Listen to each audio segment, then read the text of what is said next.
Cuando queráis. Hola, buenas tardes. Gracias Lola Larrumbe por este espacio siempre tan acogedor, tan íntimo, tan especial que es la librería Alberti. Y gracias Marisa por este regalo que me has hecho. Ahora detallaré en qué medida es un regalo para mí esta novela Animales blancos. Conozco a Marisa y tenemos vínculos de muy diverso tipo. Compartimos, Marisa y yo, nuestra pasión por América Latina, por el Cono Sur, por Argentina, una pasión aprendida en mi caso, digamos que natural o biológica en el caso de Marisa, pero esta novela va a desmontar esas dicotomías entre lo natural, biológico y lo aprendido o adquirido.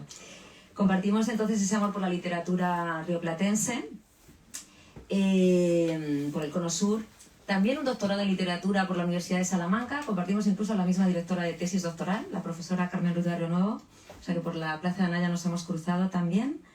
Y compartimos la pasión crítica, hemos coincidido en varios eventos académicos, el último orquestado por nuestra queridísima Rosa García Gutiérrez de la Universidad de Huelva. O sea que la admiro desde un punto de vista crítico, sé el conocimiento que tiene, un conocimiento además interdisciplinar en historia, en política, en estética. Por otra parte, he leído a Marisa fundamentalmente como poeta. Yo no soy creadora, no soy poeta, pero sí especialista o estudio la poesía, especialmente de autoras uruguayas, hago estudio de género y Uruguay, o sea que hay muchísimas cosas que nos conectan. Entre sus libros de poesía destaco Las cosas que perdimos en los viajes y Principios y continuaciones. Creo que el pulso de poeta en Marisa se sostiene también en la narrativa, como voy a comentar ahora en Animales blancos, y su poesía tiene una característica, es para mí muy interesante para cualquier creador, que es la versatilidad. Los libros de poemas de Marisa me parece que no tienen mucho que ver unos con otros, tienen búsquedas distintas, búsquedas del lenguaje, búsquedas temáticas, y bueno, es una poesía espléndida, me gustó mucho. También compartimos la pasión por Italia, aunque ella por supuesto vive allí y supongo que es prácticamente bilingüe, pero es verdad que el último trabajo que yo he realizado es una traducción del italiano y además de una superviviente del campo de exterminio de Auschwitz. Yo no sé si esto lo hemos comentado, yo creo que no, Marisa. Se llama Giuliana Tedeschi y bueno, hice la traducción de porque no hay apenas memorias de las mujeres que estuvieron en los campos, ¿no? Tenemos las de hombres, Primo Levi, Semprún, Antelme, pero no tanto de mujer. Entonces yo quería rescatar un poco la vivencia de una mujer con todo lo que implica, que tú tratas también en la novela, todos estos temas, menstruación, maternidad, etc. Bueno, entonces le agradezco que pensara en mí, decía, para esta novela, avalada por voces incontestables además, en la contracubierta como la de Ariana Harwick, una de las grandes narradoras argentinas, que explora la maternidad. Me imagino que por eso acudiste a ella, y además una maternidad nada complaciente o convencional, sino una maternidad que puede ser grotesca, abyecta, cruda y perversa incluso, o Elvira Navarro, ¿no?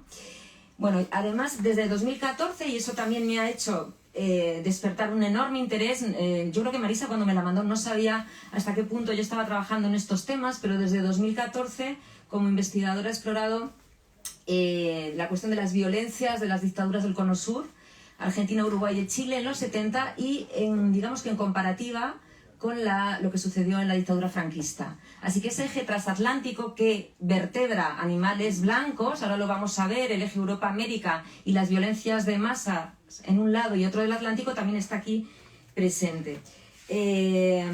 Bueno, por eso esta novela es food for thought para mí, como decía Virginia Woolf, comida para pensar. Me ha hecho reflexionar muchísimo. Creo que todas las novelas tienen que, por supuesto que conmover ya es el máximo grado y el final de esta novela conmueve, pero también tienen que hacer plantearse preguntas, interrogantes, interpelar, reflexionar y aprender. Y yo creo que esta novela lo consigue. El título, Animales blancos, y ahora voy a enseguida pasarle la palabra a Marisa con alguna pregunta. Es un título, una metáfora muy poderosa, ¿no? Estos animales blancos que son esos cuerpos vueltos invisibles por el mal, como dice Giorgio Agamben, o esos cadáveres que diría Néstor Perlonguer, que están por doquier, por todas partes, ¿no? En fosas, pero por todas partes. O quizá esos huesos que rescata a Patricio Guzmán, el cineasta argentino, en Nostalgia de la luz, ¿no? Esos huesos en el desierto. Bueno, hay una búsqueda y hay, como decía, un planteamiento de interrogantes éticos, políticos, estéticos, históricos, filosóficos. Un pulso narrativo magnífico, una pulsión también inagotable y una estructura muy sofisticada, lo cual me parece un reto porque es muy compleja la manera de articular esta radiografía certera de nociones como la banalidad del mal de Hannah Arendt o la responsabilidad y la culpa del testigo o de la superviviente. ¿Hasta qué punto se pueden intercambiar víctima y victimario? Lo importante de restaurar la memoria del pasado. Bueno, Todorov, Reyes Mate hablan mucho de esto, ¿no? De que la memoria, la protagonista Julia es una historiadora, una investigadora. La memoria es una categoría todavía muy reciente, muy resbaladiza, no tiene una historia y cuesta asentarla, ¿no? Y cuesta entender o hacer entender por qué es importante mirar atrás para poder mirar hacia adelante. Marisa y la narradora Julia, en este caso, hinca los dientes al pasado, mira de frente a la medusa y relaciona dos momentos tenebrosos de la historia de la humanidad: Argentina a finales de los 70 y Trieste a finales de la Segunda Guerra Mundial. Este desmarque de los maniqueísmos ideológicos es para mí uno de los hallazgos y de los aciertos de la novela. Como dice Nicanor Parra, izquierda y derecha unidas jamás serán vencidas, ¿no? Claro, es un riesgo porque al final te pueden acusar de tibieza, como se dice en algún momento, de un lado y del otro. Y la trama aúna o combina, como decía, ejes aparentemente alejados o dispares, y lo impresionante es que todo fluya tan bien, ¿no? La investigación sobre desapariciones, no voy a desvelar mucho, por supuesto, porque hay también toda una trama detectivesca que no se puede, pues eso, develar. Hay una investigación sobre desapariciones en la dictadura de Videla que se cruza con investigaciones de los crímenes de los partisanos yugoslavos de Tito en Trieste. Y todo esto en una vuelta de tuerca con la investigación, la búsqueda personal íntima de la maternidad. Entonces, muerte y vida, vida y muerte son el hilo conductor de un texto muy documentado, pero que tiene vuelo poético, vuelo de imaginación o de ficción, y uno queda atrapado en eso, ¿no? Y un texto también muy caleidoscópico, donde conviven, insisto, documentación y ficción, la violencia y la esperanza, y en el trasfondo un gran dilema ético o varios. En primer lugar, Marisa, me interesa mucho el origen del texto, la génesis. ¿Por qué volver a la dictadura militar argentina, que está tan archicontada en películas, en documentales, en novelas? ¿Y por qué? Bueno, la originalidad aquí, por supuesto, es el cruce con Europa, esa reflexión sobre otros genocidios olvidados, Europa, América y las políticas de la memoria. Háblame de esto, si te parece, del origen y de esto. Bueno, María José, muchísimas gracias por esta presentación. Iba en mi mente tratando de hilar para que sea un diálogo, ¿no? Para que sea un diálogo, una construcción de nuevos sentidos también, de los que no era consciente cuando escribí el libro. Y gracias también a ustedes por estar acá. Lo primero tiene que ver, esta cuestión de la estructura me la han señalado varias personas, como hay tres ejes que se relacionan y que aparentemente serían inconexos, y que de alguna manera la originalidad tiene que ver con el diálogo entre estos ejes. Resulta que justo esta mañana estaba hablando con mi compañero que es catalán, y me contaba que se encontró ayer con su prima catalana, que estuvo viviendo como voluntaria en Colombia muchos años, y que le decía que estar en contacto con esa realidad que tiene que ver con el conflicto armado colombiano la hizo de alguna manera despertar inquietudes acerca de la propia censura y la propia violencia que había vivido su familia represaliada en Cataluña durante la Guerra Civil. Entonces, lo que le decía a Bernat, a su primo, es cómo fue tan liberador para ella estar en contacto con una violencia en teoría alejada de su origen, para empezar a reflexionar sobre su propio origen, su prehistoria, los secretos de su familia, y eso había sido como muy sanador. Bueno, eso es lo que le pasa a Julia. Es decir, Julia se va de Argentina con muchas incógnitas, que estaban como, que subyacían en su cabeza de conversaciones escuchadas cuando era chica, cabos sueltos que habían quedado, pero que de alguna manera la vida había contribuido a ir tapando. Cuando ella, como historiadora, empieza a trabajar en la Universidad de Udine y se entera de que hay toda una parte silenciada, pero hasta el día de hoy, porque cuando yo en Europa hablo de las foibe, las fosas de Friuli, Venezia Giulia en el norte, mucha gente me dice, las fosas ardeatinas. No, las fosas ardeatinas son fosas de Roma, donde hubo también un martirio de 350 víctimas, en parte por motivos raciales, muchos eran judíos en el año 44, pero digamos como que está la masacre de las fosas ardeatinas. Las foibe, que son, digamos, están documentados más de 5.000 cuerpos, no las conoce nadie, ¿no? Entonces, cuando yo descubro esta parte de la historia que no me habían contado y que incluso preguntándole a italianos, ni siquiera los italianos conocían, empiezo a investigar, ¿no? Y entonces, claro, mientras yo iba investigando, esta masacre que tiene la particularidad de un ensañamiento contra población civil y militar filofascista, cumplida por partisanos yugoslavos de Tito, comunistas, en la cual hubo un proceso también de un genocidio de muchos inocentes, ¿no? Y entonces, mientras yo investigaba, fui a un archivo, al Archivo de la Memoria, que está en Roma. Entrevisté también a descendientes de personas de Friuli, Venezia Giulia que tuvieron que emigrar para que no los mataran, y empecé de alguna manera a conectar con la propia historia de las desapariciones en mi país. Es decir, se generó como un regreso al pasado, a una violencia que yo no viví directamente, pero que de alguna manera generacionalmente sí, porque de hecho hace pocos días descubrieron la nieta número 139, las abuelas de Plaza de Mayo, y ella nació en febrero del 78, yo nací en febrero del 78. Julia creía que había nacido en febrero del 78, pero al final termina descubriendo que había nacido a finales del 77, pero había sido inscripta, como nació en cautiverio y fue, digamos, dada a una familia colaboracionista con la dictadura militar argentina. En realidad no era febrero del 78, sino un poco antes. Pero digamos que esta pertenencia generacional a una tragedia que yo viví de manera inconsciente, de alguna manera fue despertada a partir de investigar en los archivos de una violencia que a mí no me pertenecía. Y claro, ahí hay un cruce que tiene que ver con, hay como un eje transversal que es el de la identidad, ¿no? La identidad de los cuerpos que todavía están en las foibe en el norte de Italia y también en Eslovenia. La identidad de gran cantidad, bueno, de los desaparecidos, ¿no?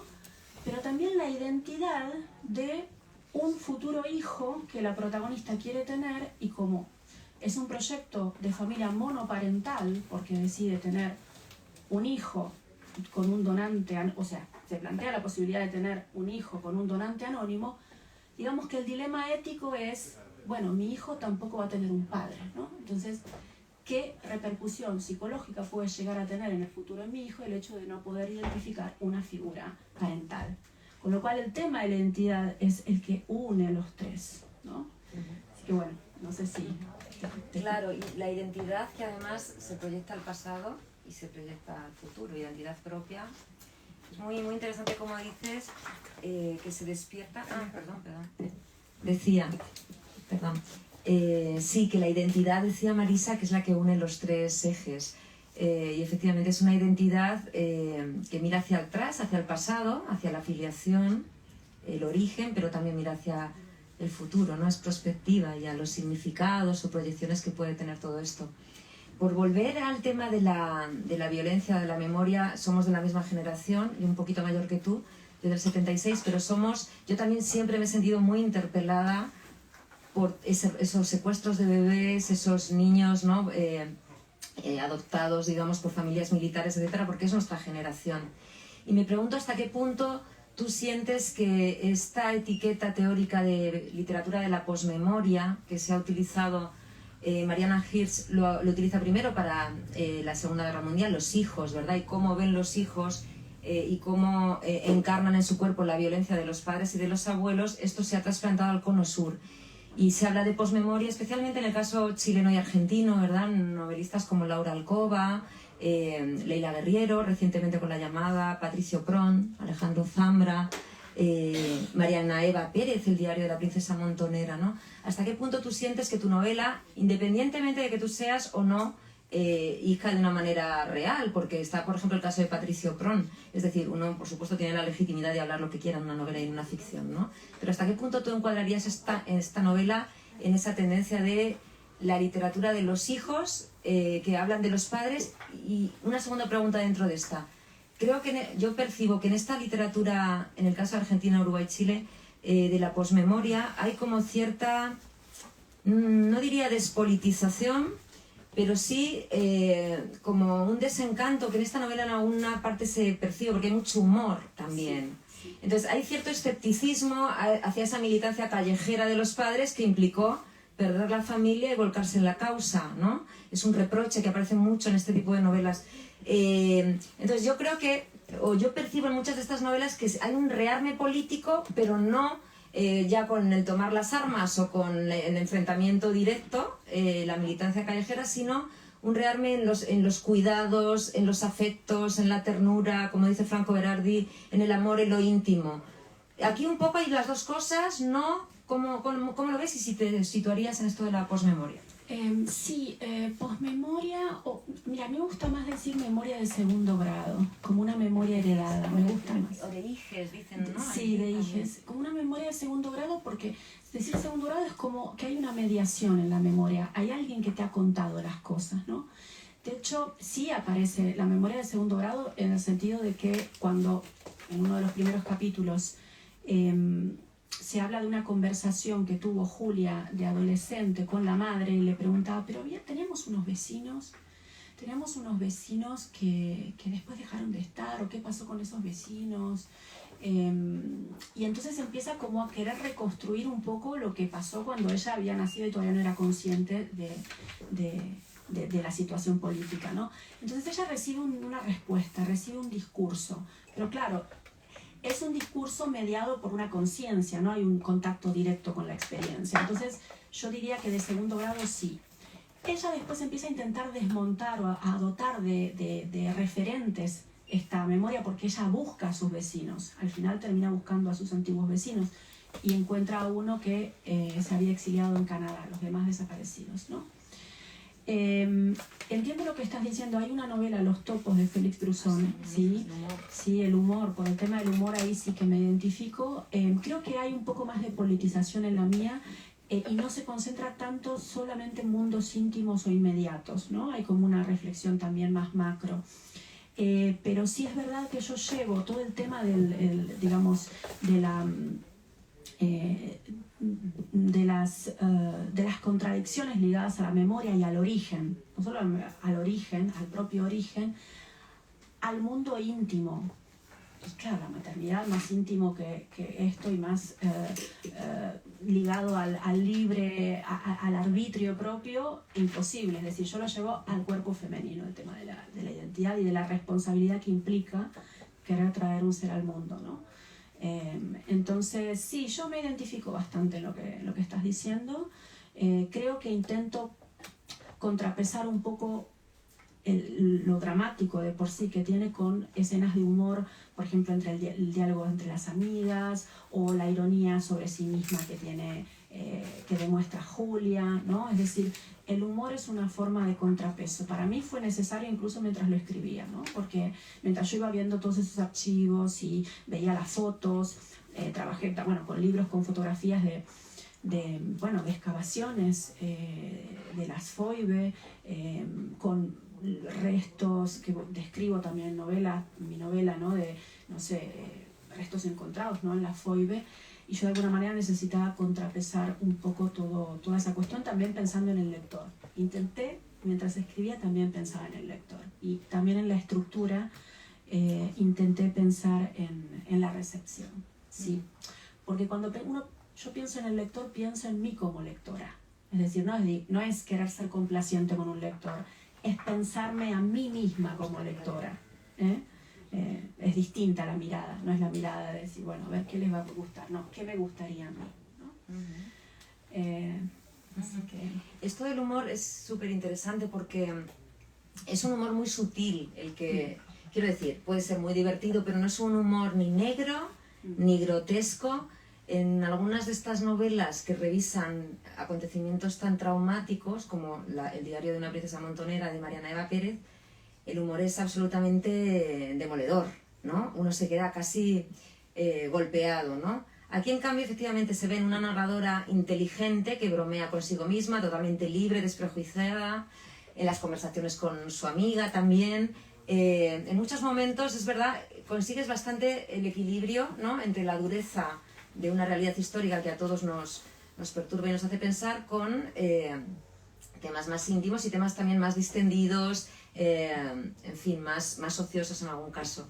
Y pensaba también que en estas novelas de la memoria diferida, gracias por la precisión, me gusta mucho lo que has dicho, o memoria de segundo grado, me gusta claro, porque efectivamente no es experiencia encarnada ni vivida directamente, ¿no? Hay otro tipo de novelas que utiliza el suspense. Y curiosamente en esta novela también esto está, ¿no? Pensaba en Brizuela, ¿no?, fallecido también tan joven. Sí. Con Una misma noche, que es una novela maravillosa sobre desapariciones en Argentina en esos años, ¿no? Bueno, pues en esta novela también hay misterio, ¿no? Quizá esta impronta de novela de detectives no es tan común para tratar este tema, y es como si fuera y además hay subtramas, no solamente hay, ¿no? Hay una subtrama interesante también en esa estructura de investigación, que también es algo muy rioplatense. Pensaba, bueno, no exclusivamente, por supuesto, está Padura, pero pensaba pues en Biglia, por ejemplo, sí, ¿no? O en Bolaño, ¿no? Esa cosa de la búsqueda, el investigador que quiere. Habla un poco de eso. A ver, lo que tiene que ver con la búsqueda. La verdadera búsqueda, porque digamos que hay como una búsqueda, esto también lo decía Piglia en su teoría de la novela, como que hay que llevar al lector a pensar a direccionarlo hacia unas posibles respuestas y finalmente dar un giro y demostrarle que en realidad se estaba buscando otra cosa. Entonces digamos que todo el tiempo parece que Julia está, el foco de Julia es que finalmente la dejen abrir, conseguir el permiso municipal de Trieste para poder abrir las fosas, y evidentemente esto formaba parte de su objetivo profesional, de su objetivo ético. Es profesora en la universidad y ella dice, estoy intentando formar a futuros dirigentes, a futuras personas a historiadores, ¿no? Con lo cual la búsqueda en apariencia sería esta búsqueda, ¿no? La búsqueda de visibilizar la masacre de las fosas e intervenir con un equipo de espeleólogos, pero de manera oficial, con un permiso que finalmente ella no logra directamente obtener.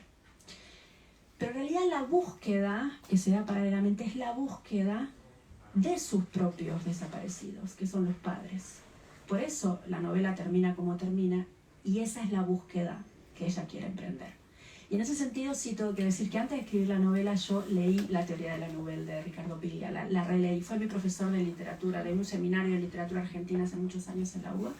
Pero digamos, esta doble búsqueda, ¿no? Direccionar al lector hacia un lugar, pero al final decir, no, en realidad la búsqueda más íntima, más consustancial al personaje era esa, la de sus propios animales blancos. Como que hay dos animales blancos, ¿no? Posibles, dos orillas. Y es muy difícil, además, o sea, porque consigues que no se sepa hasta el final, digamos. Uno intuye otras cosas, algo siniestro hay ahí, algo oscuro, un secreto, pero realmente ese efecto sorpresa se consigue plenamente. Lo has desvelado aquí, pensé que no lo ibas a contar. Sí, iba a hablar un poco final. Spoiler. No, pero sí. No importa, pero claro. No, y también lo que quería comentar, que estaba reflexionando a partir de reseñas que han salido, es muy interesante como, bueno, hay reseñas críticas que iluminan cosas, procesos y elecciones propias, no conscientes, ¿no? Pero bueno, yo no quise construir un personaje que fuera una heroína, es una no heroína, Julia, es decir, tiene muchos claroscuros, porque creo, en un momento también hay una cuestión que tiene que ver con la instrumentalización. Ella quiere ser madre a toda costa, ¿no? Entonces, digamos que la amiga de alguna manera funciona como una conciencia externa que le dice, bueno, pero estás instrumentalizando a los hombres, es decir, tu deseo de ser madre no tiene que dejar de contemplar la posibilidad de que hay un otro que puede no querer, ¿no? De alguna manera ella se plantea si se está convirtiendo en una, ahora no me acuerdo cómo lo escribí, pero digamos como en una traficante de padres o de posibles padres, ¿no? Una cosa así, o sea, ella misma se juzga, ¿no? A partir de la conversación que tiene con Imelda.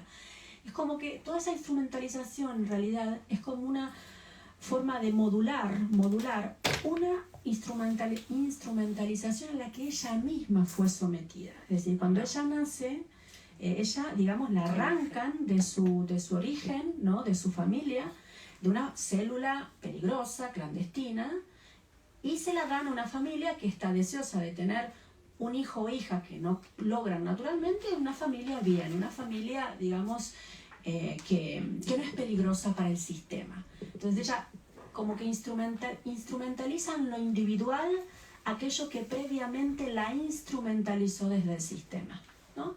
Desde el sistema a lo individual, es un poco como ese viaje.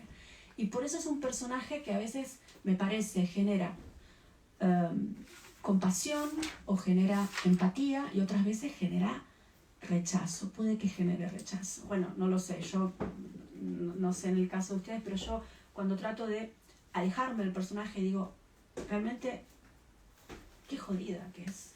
O sea, Claro. ¿no? Pero está bien. Tiene aristas, Tiene es viva, aristas. todos los personajes. Esa yo creo que es otro de los logros de la novela. Hablas de esa conjunción entre lo colectivo y lo singular, ahora lo has dicho muy bien. A mí me hizo pensar eso también en Gioconda Belli, sobre la que las dos hemos escrito hace poquito juntas, ¿verdad?, en un monográfico. Esa manera de hablar de lo colectivo, de lo que le importa, la historia, la sociedad, la gente, la dignidad, ¿no? La libertad, los derechos humanos, pero al mismo tiempo también la historia de lo íntimo. La última novela de Belli va un poco en esa línea, ¿no? Y aquí esas dos cosas están.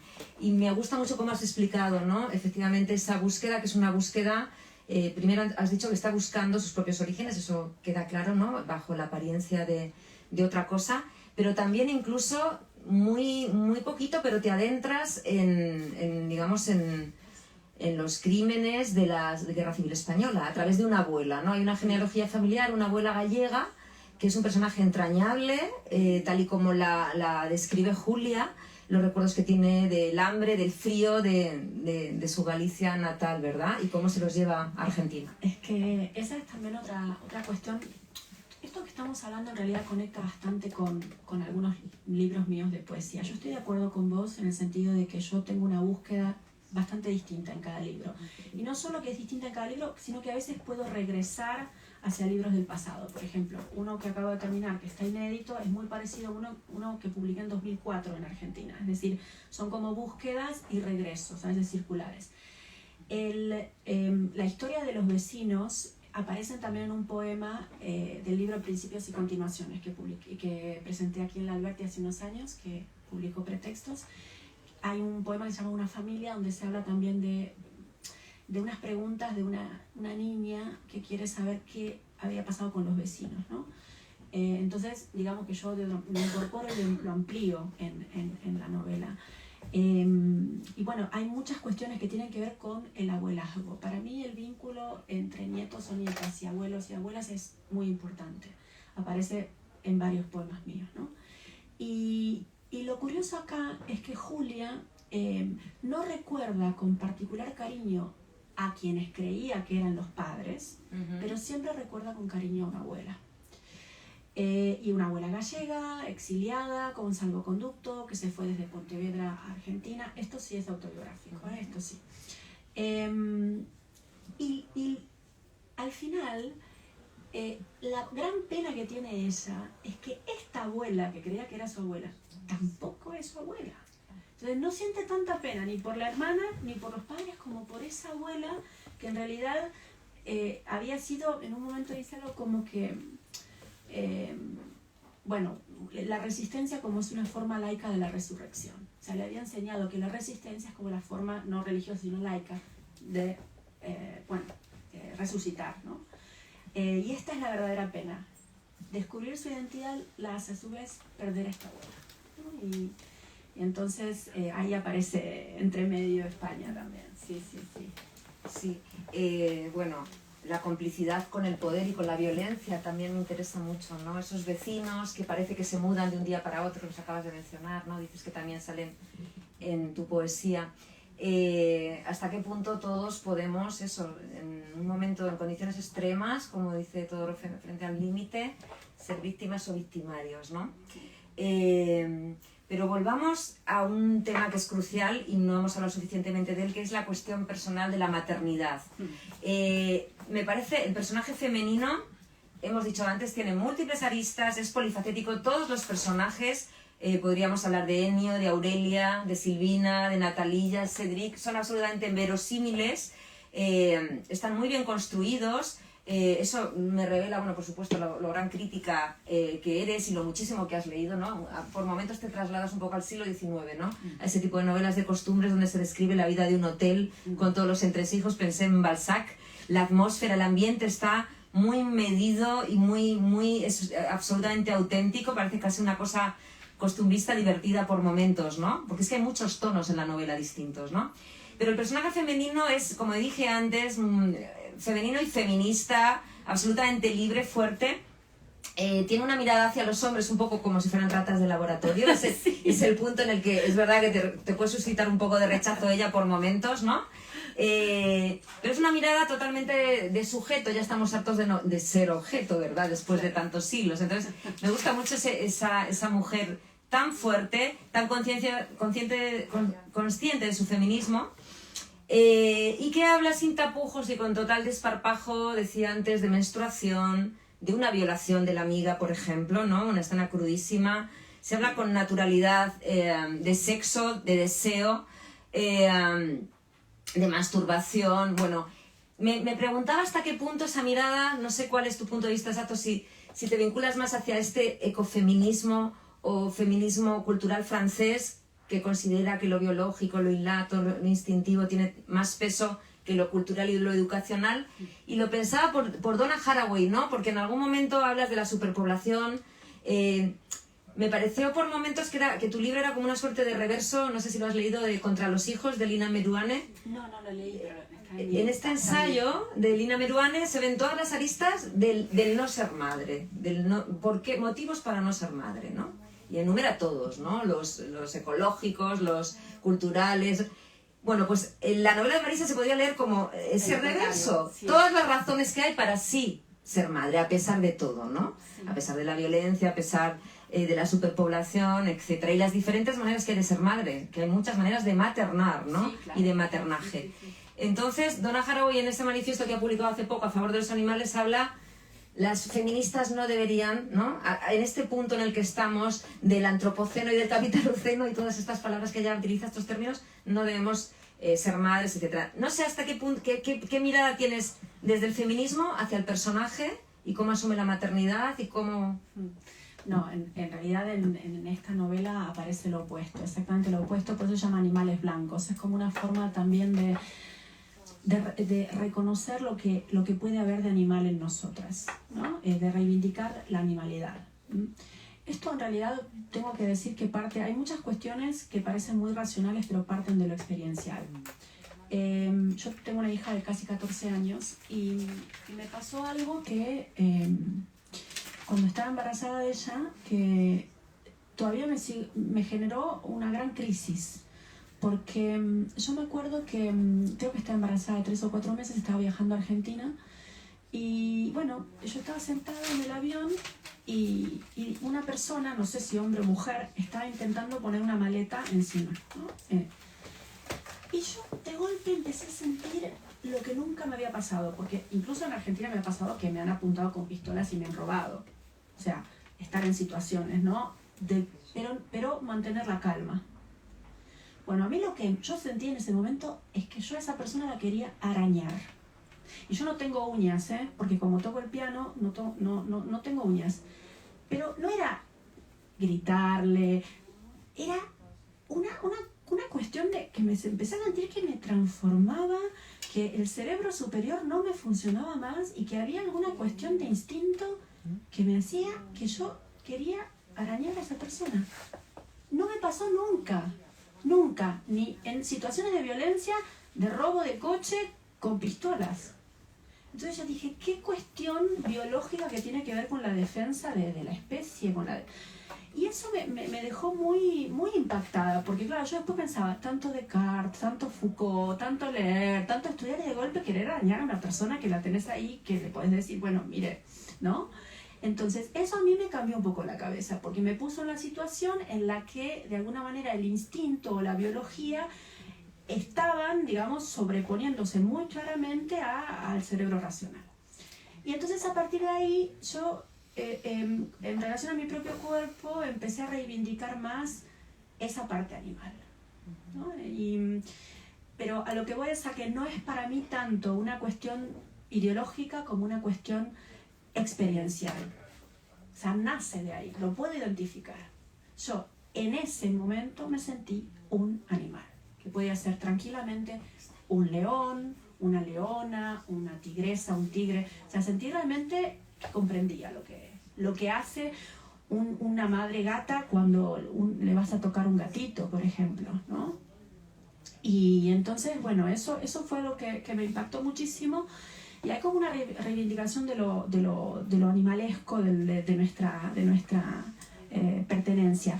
También es verdad que es un homenaje el título a toda la ecopoesía de Jorge Richman, el poeta y filósofo español.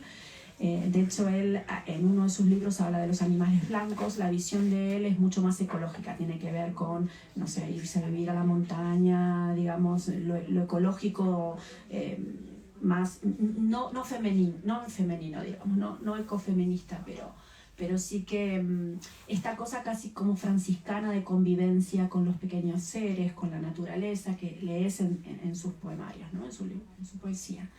Y de alguna manera es un homenaje a esa poesía. Había una cuestión más que quiero decir, eso que me decís que te pareció balsaciana la descripción. Bueno, toda la descripción del hotel, tengo que decir que nace de una experiencia también biográfica, porque estuve en Monfalcone hace 4 años, reservé un hotel por una aplicación, como dice el capítulo 4, y llego al hotel, recibo un mensaje en el que me dicen que tengo que retirar las llaves de una tienda junto al hotel.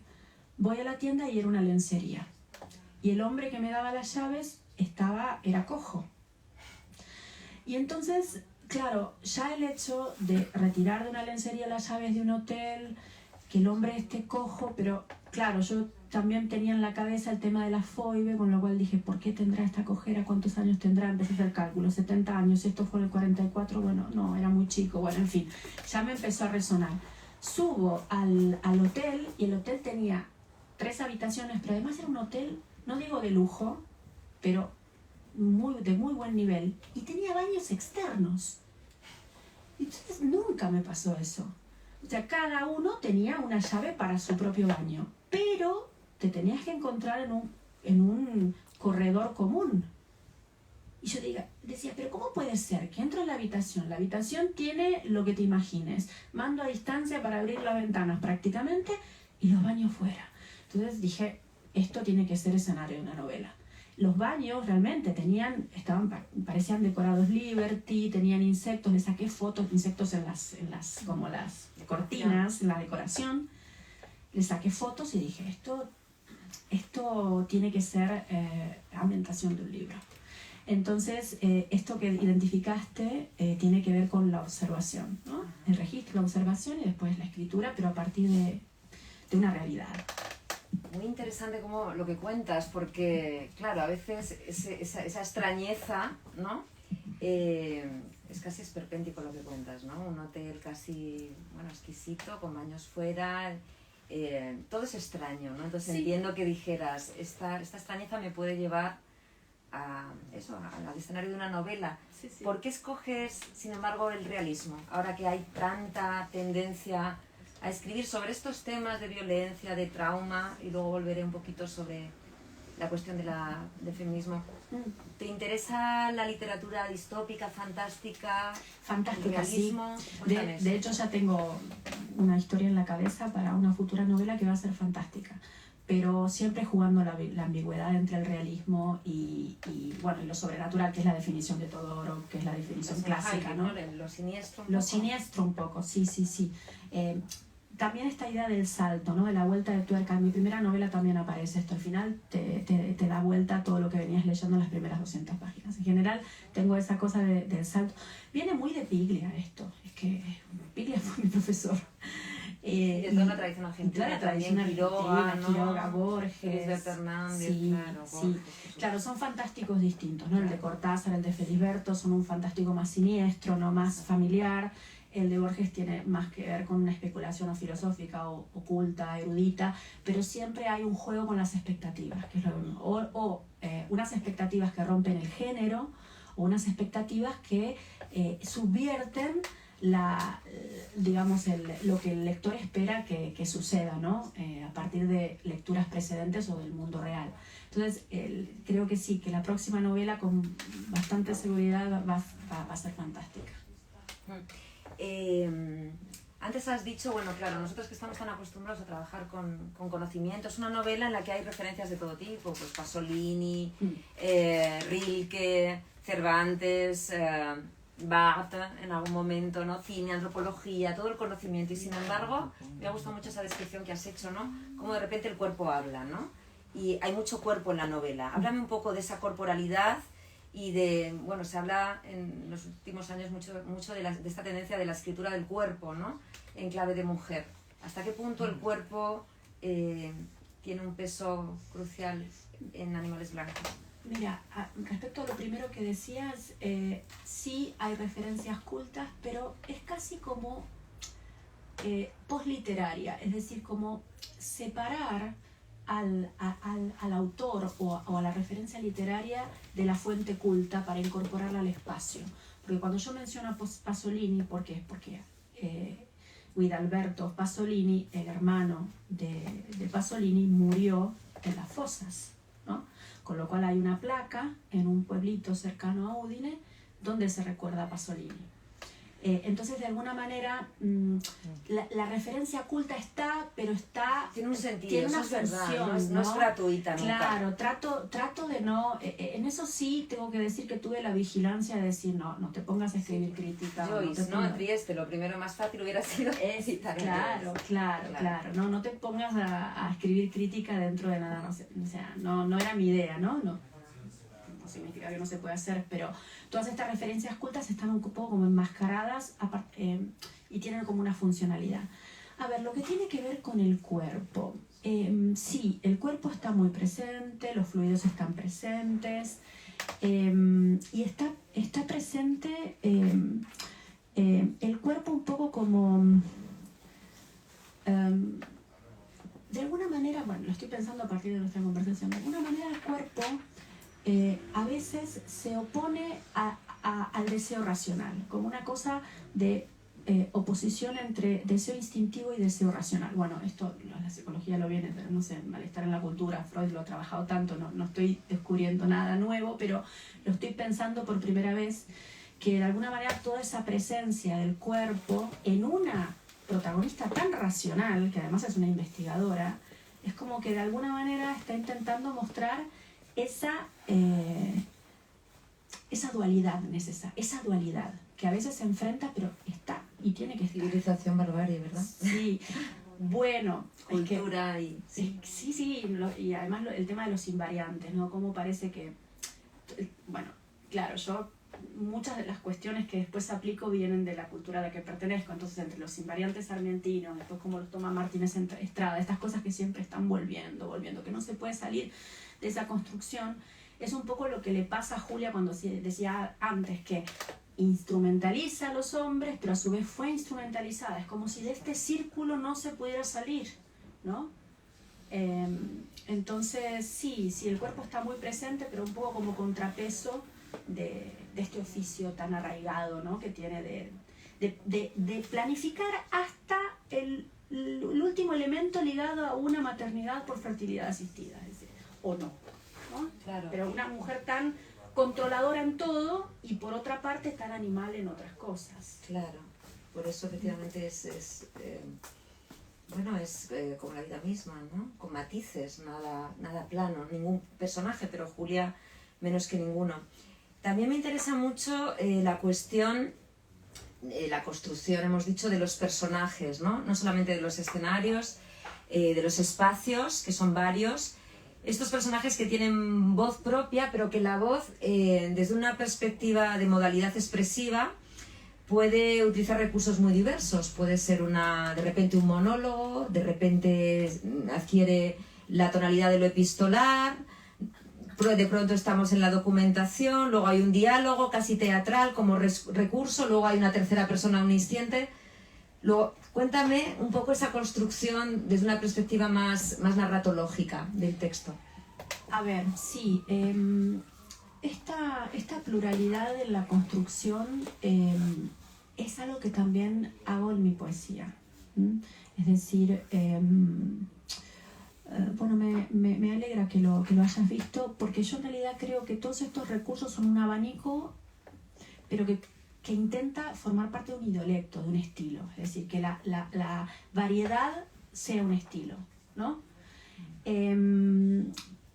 tengo la idea de que la escritura tiene que tener algo de juego, y no en el sentido banal del entretenimiento, en el sentido de, a mí me gusta divertirme cuando escribo. Y entonces, en parte, escribir como poniendo a prueba la paleta de colores genérica, lingüística, etc., me satisface y digamos, es el tipo de disfrute que tengo con la escritura. Se nota, quiero decir. Este despliegue, este trabajo, incluso estoy planteándome la posibilidad, he escrito algunos en el pasado poemas medidos, ¿no? Y he escrito algún soneto cuando tendría 15, 16 años, pero estoy planteándome escribir un libro de sonetos, mientras que vengo de escribir poemas. Tengo un libro inédito que escribí a partir de la técnica de construcción dadaísta, o sea, del azar puro, ¿no? Entonces, como que usar todos estos dispositivos lingüísticos y la paleta completa es algo que a mí es un poco lo que define mi forma de enfrentarme a la página, ¿no? Sí, te gusta experimentar Luego, también en técnicas, ¿no? Sí. En lenguaje, y me gusta también cómo defines esa creación de un estilo propio, ¿no? De un idiolecto que no tiene por qué ser restringido, que puede ser absolutamente amplio y expansivo y dilatarse, ir hacia un lado, luego al otro, ¿no? Las Quizá vanguardias, luego lo clásico. La unidad está más en los temas o en los intereses, ¿no? Claro, los vectores, sí. Pero lo que tiene que ver con los recursos formales pueden ser distintos y amplios. La potencia visual. Antes te comentaba que se nota el pulso de poeta, aunque es una novela, porque hay destellos, hay como metáforas de repente irreverentes, de repente efectistas, más originales, divertidas, y también en el ritmo. Se nota ese pulso de poeta. Cuéntame esa escritura, cómo te lo planteas hace poquito, y por también retomar lo que dices del placer, ¿no? Sí. De lo lúdico, que también es tan cortazariano, ¿no? Lo lúdico a la hora de escribir. Sí. En la entrevista que le hice a Yoconda para el dossier en el que estuvimos las dos, le preguntaba sobre el placer frente al gozo, tal y como dice Roland Barthes, ¿no? El placer, los textos placenteros como más complacientes, y los textos gozosos de verdad como en el que el autor está dentro del cuerpo y se divierte de verdad al construir, ¿no? Y tú puedes intuir la sonrisa del autor jugando con ingenio, ¿no? Y disfrutando de la propia escritura, ¿no? Háblame un poco de esa cualidad poética de la novela. Bueno, yo tengo cuadernitos donde voy escribiendo frases sueltas o de golpe palabras que suenan de una manera, digamos que me gusta leerlas en voz alta o en silencio. Es decir, cada una tiene como un atractivo, un encanto para mí. y están aisladas sin contexto. Pero de golpe yo digo, estas quiero que estén de alguna forma. Por ejemplo, en un momento, y esto me lo han señalado en un club de lectura, en un momento, bueno, recién se despierta Julia y cuando Ennio enciende la luz porque la escucha gritar y entra en la habitación con la llave maestra porque pensó que estaba pasando algo en la habitación, dice que las polillas empezaron a ver, no me lo acuerdo de memoria, pero algo como que las polillas empezaron a volar y parecían monjitas rezando en el aire, algo así. No es tan, está un poco más logrado, ahora no me lo acuerdo de memoria, pero esta idea de las polillas, ¿no? Que parecen monjitas y que están rezando en el aire, esta imagen la habían señalado en un club de lectura que se hizo aquí en Madrid, en Greta Libros. Esa era una imagen que yo tenía escrita en un cuaderno que yo decía, quiero que pase a formar parte de la novela, tengo que ver dónde la pongo. Y muchas de las imágenes que están dentro nacen descontextualizadas y encuentro el lugar donde ponerlas. Ancora. Ancora, por ejemplo, Ancora. La reflexión que es preciosa, ¿no? Sobre la palabra ancora y la semántica. Sí, exacto, exacto. Entonces, digamos como hay capas, ¿no? Hay capas. Incluso algunas de las frases pueden llegar a tener 5 o 10 años, mucho antes de pensar en escribir la novela. Pero las tenía en cuadernos esperando poder usarlas en algún momento. Claro, llama la atención porque hay una capacidad reflexiva extraordinaria y sin embargo, o sea, porque la novela tiene parte también, pues eso, de reflexión, como hemos dicho antes, ética, filosófica, hay un poco de todo, hay humor. No se hace densa, no se hace pesada, ¿no? Ves el hilo conductor de ese personaje que reflexiona, pero de manera, pues eso, muy atractiva y muy inteligente. La eugenesia es otro tema en la novela, ¿no? Toda la cuestión biológica, científica, el darwinismo. Me hiciste pensar en La gallina degollada de Quiroga. Sí. No sé si quieres explorar un poco esto. Se ve que hiciste realmente un ejercicio de documentación. Sí, documentación por muchos motivos, desde personales hasta novelescos. Claro, porque el tema de la eugenesia, ¿no? De por sí la fertilidad asistida se basa en el principio de la eugenesia, es decir, desde el momento en que se seleccionan óvulos y esperma que ha superado pruebas genéticas y desde el momento en que quien desea tener hijos que no necesariamente vienen de sus gametos puede elegir, bueno, me gustaría que el padre sea, no sé, de ojos negros o rubio o etcétera, bueno, hay una selección genética, ¿no? Y entonces es como una especie de eugenesia legal, ¿no? Aceptada. Pero todas estas cuestiones se las pregunta Julia. Yo estoy haciendo una eugenesia también con las personas con las que elijo acostarme pensando en la posibilidad de tener un hijo porque tiene determinadas cualidades que me gustan y lo está instrumentalizando en función o de la raza o de los rasgos físicos, etcétera, ¿no? Y bueno, esto le genera muchas digamos, bueno, una especie de culpa, y es un personaje que se plantea muchas cosas y duda mucho.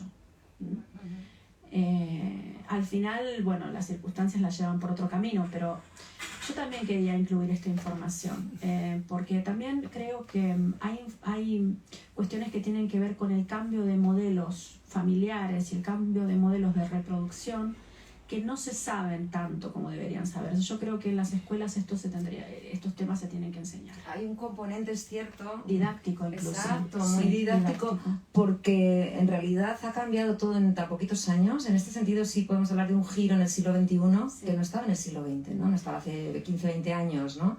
Entonces realmente es un personaje inmerso en la plena contemporaneidad, ¿no? En todos los temas que trata. En la plena y en la pena. Yo escuché en la pena contemporánea. Claro, la pena en la pero al mismo tiempo como el ángel de Paul Klee que destaca Benjamin, ¿no? Con ojos en la nuca, ¿no? Que mira hacia atrás, hacia ese pasado traumático. Hay un personaje también entrañable, ¿no? Que pierde la memoria, ¿no? Ay, sí. Elsa, ¿verdad? Elsa. Y supongo que ahí también hay toda una reflexión, ¿no? Sobre la historia, la memoria, de lo íntimo. Ahí hay otro tema que tiene que ver con la nostalgia que siente Julia al ver un amor verdadero como el de esta pareja que hasta los indestructible últimos. Y sin hijos, Indestructible, ¿no? y sin hijos. En este club de lectura también me señalaron mucho el personaje de Elsa, como un personaje humano, un personaje de referencia y un tipo de ejemplo de amor siglo XX y no XXI, ¿no? Amor no líquido, con el que se identificaron bastante. Que es secundario, es secundario, pero está siempre ahí de fondo como una especie de conciencia vigilante o de expectativa amorosa.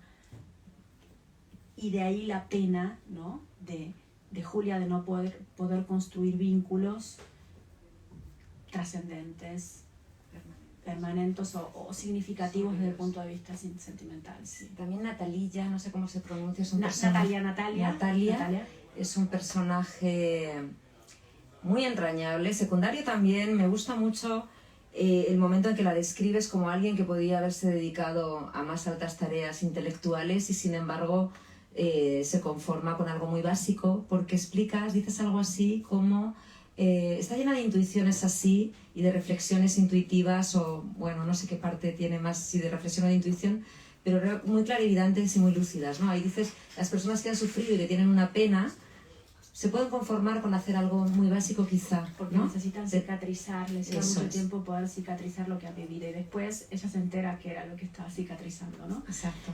Este personaje también tiene otra anécdota, que es que en realidad era ucraniana hasta febrero del año 2000, cuando empezó la guerra entre Rusia, la invasión de Rusia. Natalia era ucraniana. Y cuando yo estaba ya escribiendo la novela, digo, bueno, no la voy a dejar ucraniana porque, claro, se parecía por todo lo que yo escribía que estaba aprovechando una coyuntura histórica oportunista. La convertí en búlgara. Y después hay otra cosa que pasó con la canción de Shakira, las mujeres no lloran, las mujeres facturan. Bueno, yo le hacía decir a Natalia, antes de que saliera la canción, no, pero las mujeres facturan. Le saqué esa parte porque digo, obviamente parecía una alusión, pero digo, ya con dos cosas que cambio porque la realidad me muestra que lo mío va a ser un eco, por supuesto. Entonces ahí lo modifiqué. No sé si con Natalia fui justa, pero bueno, fue una decisión por el camino.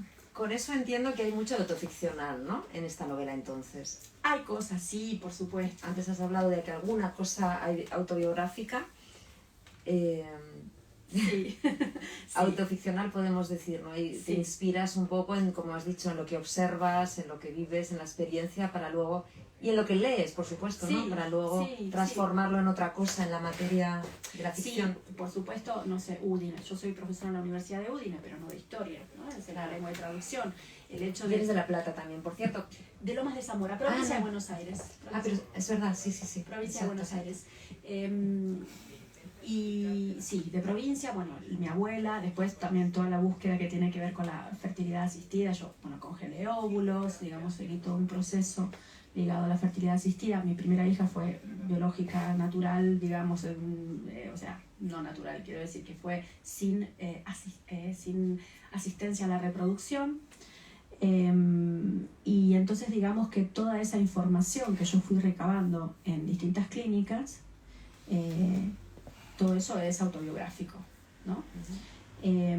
Pero bueno, por ejemplo, como dije antes, Julia, mi padre era ingeniero también, pero mi padre realmente no le importaba nada la política, o sea, vivía en su mundo y en esta novela es... Está bien que lo aclares porque uno se lo pregunta, ¿no? En algún momento. No, además de que también es que eso me da la pauta de que hay elementos creíbles, porque hay gente que me ha preguntado si yo soy una niña nacida en cautiverio. ¿De verdad? Sí, me lo han preguntado. En realidad mi hermana y yo somos iguales. Mi hermana tiene 9 años más que yo y somos 2 fotocopias muy parecidas a mi padre y además a mi abuelo, mi abuelo era de Castilla León, de Palencia. Con lo cual, digamos que 4 iguales en la familia yo no podía nacer en cautiverio, pero bueno, digamos que mi generación, quizás muchas de las personas que me crucé en la escuela, en la plaza, me llama la atención porque claro, es una pregunta que nuestra generación allí se hace. Sí. Claro. Sí, bueno, hasta hace 3 días, apareció la 139. Sí, sí. Una persona que ya teniendo 46 años se pregunta sobre su identidad, va al banco de datos de las abuelas y descubre que fue una niña nacida en cautiverio. O sea que no hay edad para preguntarse estas cosas. No, claro. También está la sororidad, que es otro de los grandes temas, no solo con la amiga, y un poco con la tía también, que es un personaje muy pintoresco y muy gracioso, Aurelia, ¿no? es autobiográfica, sí. Pues es genial, aparte de todos los giros argentinos, etc. Sí, sí. Bueno, no sé si quizá, Marisa, podemos terminar con alguna pregunta o leyendo un poquito, pero bueno, sí, cuestiones, preguntas, algo que os haya interesado, que queráis saber. O comentar sobre estos temas, ¿no? Me llamó la atención, disculpen, buenas noches. Buenas noches. La idea de los orígenes y la identidad que ustedes manejan en la novela. Me parece un tema muy interesante y que tiene una cantidad de procesos sumamente particulares, más con las influencias sociales, con la parte individual inherente a lo que usted comentaba. Entonces me gustaría escuchar tal vez un poco más sobre esa idea. Pero claro, porque la novela en realidad trabaja la identidad desde muchas perspectivas. Identidad en el sentido de que hay en una fosa común hay distintos cuerpos no identificados, ¿no? Entonces identificar a esos cuerpos. Entonces esa es una parte, ¿no?, de la identidad. Otra tiene que ver con saber quién es tu familia biológica, ¿no? ¿Quién es tu familia biológica? En este caso, la familia de crianza no coincide en el caso de la protagonista con la familia biológica, porque nació en cautiverio y, bueno, los padres son desaparecidos y ella crece con otra familia, ¿no? Entonces ahí, claro, hay como es como que la identidad se recibe un cimbronazo muy grande porque, digamos que de alguna manera, la trayectoria vital se siente como falsa, ¿no? Como sobre bases falsas, que es un poco lo que le pasa al final, perdón por el spoiler, pero lo que le pasa al final a la protagonista, que dice, claro, pero entonces mi abuela no es mi abuela. Entonces mis vecinos, o sea, empieza a replantearse todo lo que vivió como si hubiera sido una película vivida por otro, ¿no? Entonces, no es solamente la identidad biológica, sino también la identidad de lo vivido, qué entidad tiene esa identidad, ¿no? Pero a su vez hay otras cuestiones que tienen que ver con la identidad, porque ella, Julia, la protagonista, quiere ser madre, pero como no tiene pareja, se plantea la posibilidad de acudir a un banco de esperma. Entonces, por lo menos en España, las donaciones de gametos, sea de óvulos o de semen, es anónima. Es decir, quien recibe óvulos y semen no puede saber quién fue el donante, con lo cual ahí hay un anonimato de identidad. Entonces digamos que el tema de la identidad atraviesa, por eso yo decía que dentro de la cantidad de temas que aborda esta novela, el eje transversal tiene que ver con la identidad, y distintos ecos que puede asumir y distintas formas. ¿Alguna cosa más? ¿Observación, comentario? ¿No? Pues lo dejamos aquí. Muchísimas gracias, Marisa, por la oportunidad de leer esta novela. Os animo a comprarla y a leerla porque es realmente extraordinaria. Gracias. Gracias.